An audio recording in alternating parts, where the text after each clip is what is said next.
श्रीसूक्तकम्।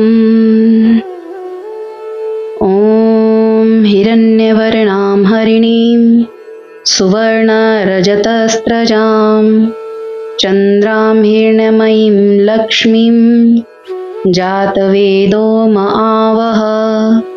तां मे आवह जातवेदो लक्ष्मीमन्पगामिनीं। यस्यां हिरण्यं विन्देयं गामश्वं पुरुषानहम्। अश्वपूर्वां रथमध्यां हस्तिनादप्रमोदिनीं। श्रियं देवीमुपहवे श्रीर्मा देवी जुषताम। कांसोऽस्मितां हिरण्यप्राकारा माद्रां ज्वलन्तीं तृप्तां तर्पयन्तीं। पद्मे स्थितां पद्मवर्णां तामीहोपहवे श्रियं। चन्द्रां प्रभासां यशसा ज्वलन्तीं श्रियं लोके देवजुष्टामुदाराम्। तां पद्मनीमीं शरणं प्रपद्ये अलक्ष्मीर्मे नश्यन्तां त्वां वृणे। आदित्यवर्णे तप्सो अधि जातो वनस्पतिस्त्ववृक्षोऽथ बिल्वः।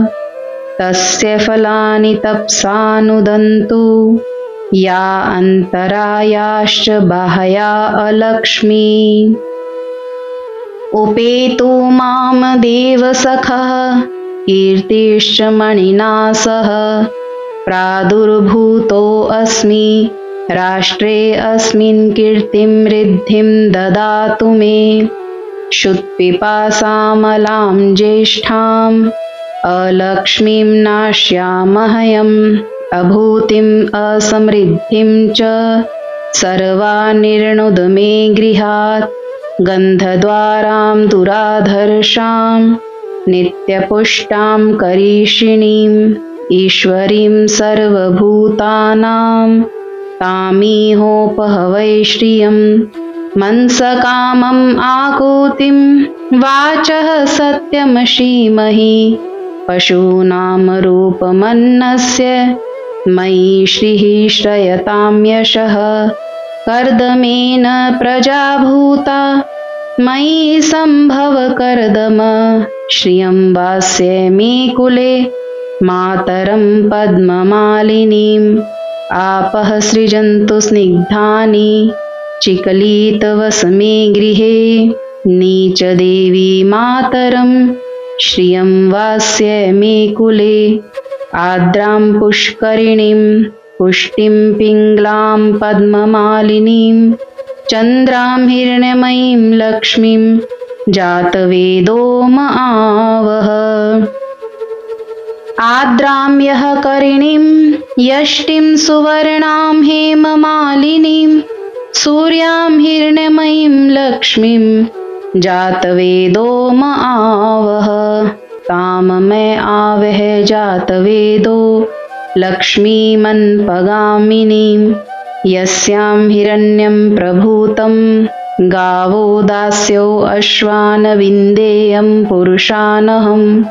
यः शुचिप्रयतो भूत्वा जुहुयादाज्यमन्वहं। सूक्तं पञ्चदशं च श्रीकामः सततं जपेत।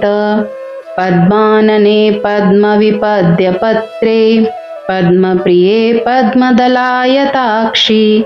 विश्वप्रिये विष्णो मनो अनुकूले त्वत्पादपद्मं मयि सन्निधत्स्व।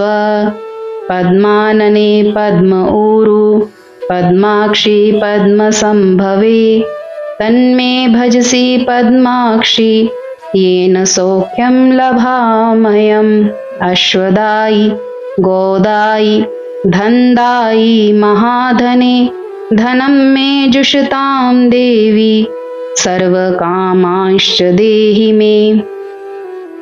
पुत्रपौत्रधनं धान्यं हस्त्याश्वाश्वत्रीरथं। प्रजानां भवसि माता आयुष्मन्तं करोतु मे।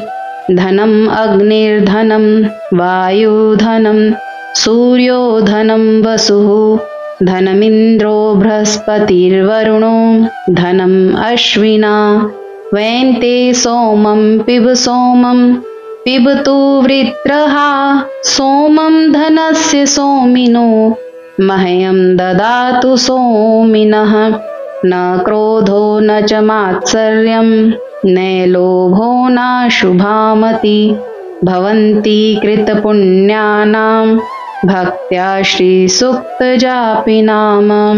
सरसिजनिलये सरोजहस्ते ध्वलतरांशुकगन्धमाल्यशोभे भगवती हरिवल्लभे मनोज्ञे त्रिभुवनभूतिकरी प्रसीद मह्यं। विष्णुपत्नीं क्षमां देवीं माधवीं माधवप्रियां लक्ष्मीं प्रियसखीं भूमिं नमाम्यच्युतवल्लभां। महालक्ष्म्यै च विद्महे विष्णुपत्न्यै च धीमहि तन्नो लक्ष्मी प्रचोदयात्। आनन्दः कर्दमः श्रीद चिकलित इति विश्रुता ऋष्यः श्रियपुत्राश्च श्रीदेवीर्देवतामता। ऋणरोगादिदारिद्र्य पापपक्षुदपमृत्यव भयशोकमनस्तापा नश्यन्तु मम सर्वदा। श्रीवर्चस्वमायुष्य मारोग्य मा विधा च क्षोभमानं महीयते। धनं धान्यं पशुं बहुपुत्र लाभं शतसंवत्सरं दीर्घमायुः। इति ऋग्वेदोक्तं श्रीसूक्तं सम्पूर्णम्।